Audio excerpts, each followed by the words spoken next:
Nu, Agnes, tu bieži nāc uz Vecrīgu? Man jāsaka, jā, bet tu droši vien domā, ka es nāku tikai tāpēc, ka man jānāk pie kolēģiem uz Saimu vai uz kādu no ministrijām, bet īstenībā es nāku šeit arī, lai aiziet uz Rīgas biržu, uz muzeju tur, uz dizaina muzeju, Čehova teātris Vecrīgā un, protams, te ir jauks kafejnīcas arī vasarā, skaisti pasēdēt saulītē kopā ar ģimeni. Un tu nāc? Es nāku, jā, jau mums Rīgas doma atrodas Vecrīgā.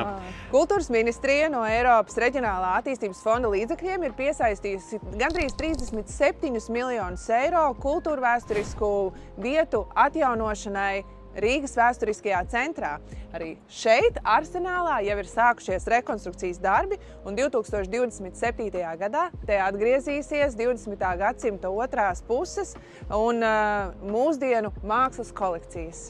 Taču zini, ka arī ar kultūras ministrijas atbalstu mēs šeit Vaļņu ielu visu pārbūvēsim, pārtaisīsim par pilnībā gājēju ielu, atdosim viņu Rīgas pilsētas iedzīvotājiem, turistiem, un es domāju, ka pēc pāris gadiem šeit būs riktīgi īsta dzīvība. Bet, nu, mums vajag arī gājēju ielu.